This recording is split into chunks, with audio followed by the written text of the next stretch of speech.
Hi all, welcome back. ഇന്നത്തേത് ഭയങ്കര സിമ്പിളായിട്ടുള്ളൊരു ബട്ടർ പത്തിരീൻ്റെ റെസിപ്പിയാണ് കേട്ടോ. നമുക്ക് രാവിലെ ബ്രേക്ക്ഫാസ്റ്റിനാണേലും ഡിന്നറിനാണേലും വെറും ഒരു 5-10 മിനിറ്റ് കൊണ്ട് ഉണ്ടാക്കിയെടുക്കാൻ പറ്റുന്നൊരു കിഡിലനായിട്ടാണ് കേട്ടോ. അപ്പോൾ നമുക്ക് പെട്ടെന്ന് തന്നെ വീഡിയോയിലേക്ക് പോയാലോ. വീഡിയോയിലേക്ക് പോകുന്നതിന് മുന്നേ ആയിട്ട് നിങ്ങൾക്ക് ചാനൽ ഇഷ്ടപ്പെടുന്നുണ്ട് എന്നുണ്ടെങ്കിൽ പ്ലീസും സബ്സ്ക്രൈബ് ചെയ്ത് സപ്പോർട്ട് ചെയ്യണേ.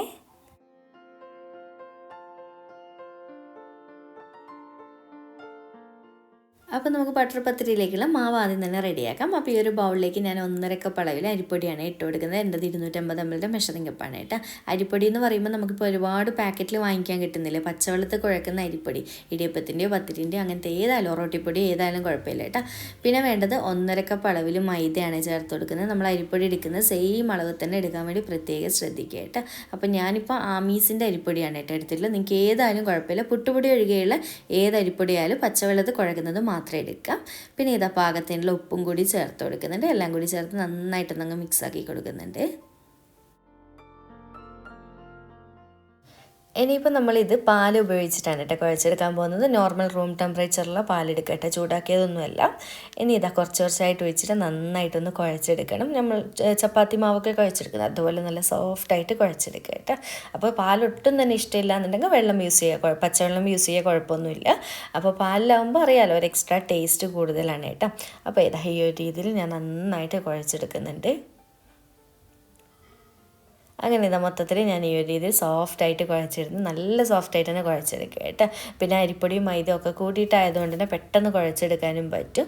ഇനിയിപ്പോൾ ഇത് റെസ്റ്റ് ചെയ്യാൻ വെക്കേണ്ട ആവശ്യമൊന്നുമില്ല. നമുക്ക് പെട്ടെന്ന് തന്നെ ഓരോരോ കുഞ്ഞു ബോൾസ് ആക്കിയിട്ട് ഞാൻ ഇതുപോലെ എടുത്ത് വെച്ചിട്ടുണ്ട്. ഇനിയിപ്പോൾ നമുക്ക് പെട്ടെന്ന് തന്നെ പരത്തിയെടുക്കാം. അപ്പോൾ ഇതാ ഞാൻ ഈ ഒരു കൗണ്ടറിൽ പൊടിയിട്ട് കൊടുത്തിട്ടുണ്ട്. എന്നിട്ട് നോർമൽ നിങ്ങൾക്ക് എത്ര വലുപ്പമുള്ള വേണോ പത്തിരി അതിനനുസരിച്ച് റെഡിയാക്കി എടുക്കുക കേട്ടോ. അപ്പോൾ പത്തിരി പ്രസ്സിൽ വെച്ചിട്ട് പ്രസ് ചെയ്തെടുക്കുന്നുണ്ടെങ്കിൽ അങ്ങനെയും ചെയ്യാം, അത് ഓരോരുത്തരുടെ ഇഷ്ടം. ഞാനിപ്പോൾ ഇതാ ഇതുപോലൊരു നോർമൽ ചപ്പാത്തി വലുപ്പമുള്ളൊരു ബോൾ എടുത്തിട്ട് ഒരു ചെറിയ സൈസ് ചപ്പാത്തിയുടെ വലുപ്പത്തിൽ തന്നെയാണ് കേട്ടോ പരത്തിയെടുക്കുന്നത്. അല്ലാതെ നമ്മൾ കുഞ്ഞു പത്തിരിയായിട്ട് ചെയ്യണമെന്നുണ്ടെങ്കിൽ അങ്ങനെയും ചെയ്യാം. അതൊക്കെ ഓരോരുത്തരുടെ ഇഷ്ടത്തിനനുസരിച്ച് ചെയ്യാം കേട്ടോ. അപ്പോൾ ഓവർ കട്ടിയും വേണ്ട, ഓവർ നേരിയതും ആവേണ്ട, ആ ഒരു രീതിയിൽ പരത്തിയെടുത്താൽ മതി. അപ്പോൾ ഇതാ ഈ ഒരു രീതിയിൽ പരത്തി എടുത്തിട്ടുണ്ട്. ഇനിയിപ്പോൾ നമുക്ക് പെട്ടെന്ന് തന്നെ ചുട്ടെടുക്കുക കേട്ടോ. അപ്പോൾ മൊത്തത്തിൽ പരത്തി വെച്ചിട്ട് ചുട്ടെടുക്കുന്നുണ്ടെങ്കിൽ അങ്ങനെയും ചെയ്യും. ഇതിന് അങ്ങനത്തെ പ്രശ്നമൊന്നുമില്ല. കാരണം വെറും അരിപ്പൊടിയല്ലല്ലോ, നമ്മൾ മൈദയും കൂടി യൂസ് ചെയ്തുകൊണ്ട് തന്നെ അങ്ങനെ ഒട്ടിപ്പിടിക്കും, അങ്ങനത്തെ ഒരു പ്രശ്നമില്ല കേട്ടോ. അങ്ങനെ പത്തിരി ഇതാ ഞാനൊരു പാനിൽ ഇട്ട് കൊടുത്തിട്ടുണ്ട്. അപ്പോൾ 1-2 തവണ ഇതുപോലെ തിരിച്ചു മറിച്ചൊക്കെ ഇട്ട് കൊടുക്കുക. പിന്നെ പ്രത്യേകം ശ്രദ്ധിക്കാം, മീഡിയം ഫ്ലെയിമിൽ വെച്ചിട്ട് തന്നെ ചുട്ടെടുക്കട്ടെ, എങ്കിലേ നന്നായിട്ട് കിട്ടുള്ളൂ. അപ്പോൾ ഇതുപോലെ 1-2 തവണ തിരിച്ചു മറിച്ച് ഇട്ട് കൊടുക്കുമ്പോൾ തന്നെ കണ്ടില്ല ചെറുതായിട്ടൊന്നങ്ങ് കളറ് മാറി വരും. ഈ ഒരു സമയത്ത് നന്നായിട്ട് ഇതിൻ്റെ മുകളിൽ എല്ലാ സൈഡിലായിട്ട് ബട്ടർ ബ്രഷ് ചെയ്ത് കൊടുക്കുക കേട്ടോ. അൺസാൾട്ടഡ് ബട്ടറാണ് എടുത്തിട്ടുള്ളത്. അപ്പോൾ ആ ഒരു ബട്ടറിൻ്റെ ഫ്ലേവർ ഉണ്ടെങ്കിൽ കറക്റ്റ് നമ്മുടെ ബട്ടർ പത്തിരി എന്ന് പറയാം കേട്ടോ.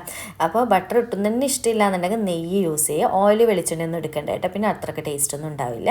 അപ്പോൾ ഇത് നന്നായിട്ട് പൊങ്ങി വരും. നല്ലപോലെ പ്രസ് ചെയ്ത് കൊടുക്കുക എല്ലാ സൈഡിലും. നോർമൽ നമ്മൾ ചപ്പാത്തിയൊക്കെ ചുട്ടെടുക്കുന്ന പോലെ തന്നെ ചുട്ടെടുക്കുക കേട്ടോ, പത്തിരിയൊക്കെ ചുട്ടെടുക്കുന്ന പോലെ തന്നെ. അപ്പോൾ കണ്ടില്ല നന്നായിട്ട് പൊങ്ങി വരുന്നുണ്ട്. എന്നിട്ട് തിരിച്ചിട്ട് കൊടുക്കുക. ഈ ഒരു സൈഡിലും നന്നായിട്ട് ബട്ടർ ഒന്ന് ബ്രഷ് ചെയ്ത് കൊടുക്കുക. നന്നായിട്ട് തന്നെ ബ്രഷ് ചെയ്ത് കൊടുക്കണം, എങ്കിൽ കറക്റ്റ് ആ ഒരു നമ്മുടെ ചെറിയൊരു ബട്ടർ നാനിൻ്റെയും പൊറോട്ടയുടെ ഒക്കെ ഒരു ഫ്ലേവറാണ് കേട്ടോ ഈ ഒരു പത്തിരിക്ക് വരുന്നത്. നല്ല ടേസ്റ്റ് കഴിക്കാൻ വേണ്ടി, ചൂടോടെ കഴിക്കാൻ കറിയൊന്നും ആവശ്യമില്ല. അങ്ങനെ ഇത് 2 സൈഡും നന്നായിട്ട് പ്രസ്സൊക്കെ ചെയ്ത് കൊടുത്ത് നമുക്കിതുപോലെ പാനിൽ കോരിയെടുക്കാം. ഈ ഒരു കളറാകുമ്പോൾ എടുക്കുക കേട്ടോ. അപ്പോൾ ഇത്രയേ ഉള്ളൂ, നമ്മുടെ ഒരു ബട്ടർ പത്തിരി റെഡി ആയിട്ടുണ്ട്. അപ്പോൾ ഞാൻ മൊത്തത്തിൽ ഇതുപോലെ ചെയ്തെടുക്കട്ടെ. അപ്പോൾ ഇത്രയുള്ളൂ നമ്മുടെ ബട്ടർ പത്തിരി. മൊത്തത്തിൽ ഞാൻ ഇത് റെഡിയാക്കി വെച്ചിട്ട് നല്ല ഭംഗിയില്ലേ കാണാൻ. അതുപോലെ കഴിക്കാനും കിട്ടില്ല ടേസ്റ്റായിട്ട്, ചൂടോടെ തനിയെ കഴിക്കാൻ ഭയങ്കര ടേസ്റ്റ്. അപ്പോൾ ഇതിന് കോംബോ ആയിട്ട് ചിക്കൻ സ്റ്റ്യൂ അല്ലെങ്കിൽ ബീഫ് വരട്ടിയത്, chicken ghee roast, pepper chicken അതൊക്കെ ഉണ്ടെന്നുണ്ടെങ്കിൽ ബെസ്റ്റ് കോംബോ തന്നെ പറയട്ടെ. ഒന്ന് വേറെ ലെവലായിരിക്കും നമ്മുടെ പൊറോട്ടയൊക്കെ കഴിക്കുന്ന പോലെ. നമ്മുടെ പൊറോട്ടയുടെ ബട്ടർ നാനിൻ്റെ ഒക്കെ ഒരു സ്പെഷ്യൽ ഫ്ലേവറാണ് കേട്ടോ ഇതിനും വരുന്നത് ഏതാണ്ട്. അപ്പോൾ എന്തായാലും ഒന്ന് ട്രൈ ചെയ്ത് നോക്കട്ടെ. അപ്പോൾ ഇതാ ഞാൻ കട്ട് ചെയ്തും കൂടി കാണിച്ചിട്ടുണ്ട്. അപ്പോൾ എന്തായാലും ഒന്ന് ട്രൈ ചെയ്തിട്ട് ഫീഡ്ബാക്ക് അറിയിക്കണം. അപ്പോൾ രാവിലെ ബ്രേക്ക്ഫാസ്റ്റിന് ഉണ്ടാക്കുന്നുണ്ട് എന്നുണ്ടെങ്കിൽ മുട്ടക്കറിക്കൊക്കെ കിഡിലും റെസിപ്പി തന്നെയാണ് കേട്ടോ, കോംബോ ആയിട്ട് ചെയ്യാൻ വേണ്ടിയിട്ട്. അപ്പോൾ എന്തായാലും ഒരു തവണയെങ്കിലും ട്രൈ ചെയ്തിട്ട് ഫീഡ്ബാക്ക് അറിയിക്കട്ടെ. വീഡിയോ ഇഷ്ടമായിട്ട് ഉണ്ടെന്നുണ്ടെങ്കിൽ ലൈക്ക് ചെയ്യാനും ചാനൽ സബ്സ്ക്രൈബ് ചെയ്യാനും മാക്സിമം ഷെയർ ചെയ്ത് കൊടുക്കാനും മറക്കല്ലേ. അപ്പോൾ വീണ്ടും ഒരു അടിപൊളി വീഡിയോ ആയിട്ട് കാണാം. താങ്ക്